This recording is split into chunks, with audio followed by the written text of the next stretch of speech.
नमस्कार, मैं हूं मनीषा और आप देख रहे हैं महाराष्ट्र टीवी 24। नजर डालते हैं आज की विदेश की खबरों पर। बांग्लादेश के अंतरिम सरकार के प्रमुख मोहम्मद यूनुस ने भारत को 1000 किलो आम भेजे हैं। इस कूटनीतिक पहल को मैंगो डिप्लोमेसी कहा जाता है, जिसमें फलों को उपहार के रूप में देकर राजनीतिक या द्विपक्षीय संबंधों को मजबूत किया जाता है। इस डिप्लोमेसी की शुरुआत पाकिस्तान ने की थी। 1968 में चीन के माओ जोदंग को पाकिस्तान से आम मिले, जिन्हें उन्होंने मजदूरों में बांट दिया। इन आमों को लोगों ने देवताओं की तरह पूजा, रात भर निहारते रहे। जब एक व्यक्ति ने कहा कि ये तो बस आम है, तो उसे देशद्रोह का दोषी मानकर फांसी दे दी गई। यह घटना आज भी मैंगो डिप्लोमेसी का सबसे चौंकाने वाला और असरदार उदाहरण मानी जाती है।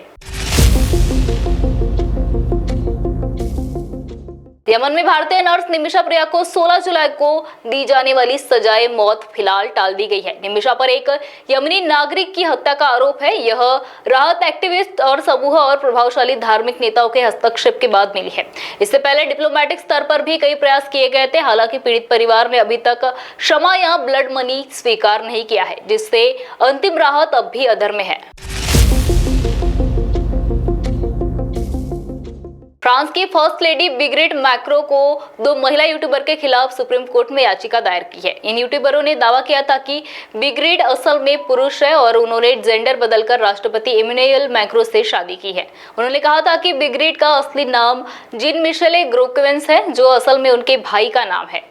चेहरा मिलते जुलते होने की बात कहकर अफवाह फैलाई गई। सितंबर 2023 में पेरिस की अदालत ने दोनों यूट्यूबर को दोषी ठहराया और ब्रिगिट को 7 लाख व उनके भाई को 5 लाख हर्जाना देने का आदेश दिया था। हालांकि 10 जुलाई 2024 को अपील कोर्ट ने इस फैसले को पलट दिया। अब ब्रिगिट और उसके भाई ने सुप्रीम कोर्ट में अपील की है।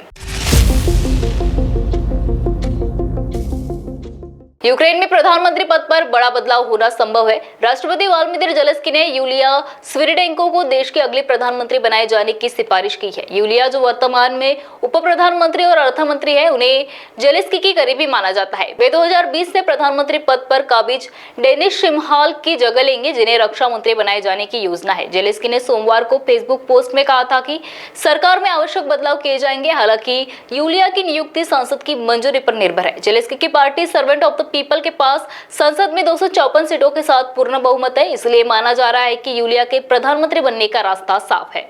आज संसद में इस मुद्दे पर चर्चा होने की संभावना है। न्यूयॉर्क शहर में भीषण बारिश के चलते बाढ़ जैसे हालात बन गए हैं। मैनहट्टन, ब्रॉन्क्स, ब्रुकलिन, क्वींस और स्टेटन आइलैंड जैसे इलाकों में 7 इंच तक बारिश हुई है, जिससे सड़कें, मेट्रो स्टेशन और गैस स्टेशन डूब गए हैं। मेट्रो सेवाएं रोक दी गई है, कई फ्लाइट्स रद्द है, घंटों तक लगा ट्रैफिक जाम।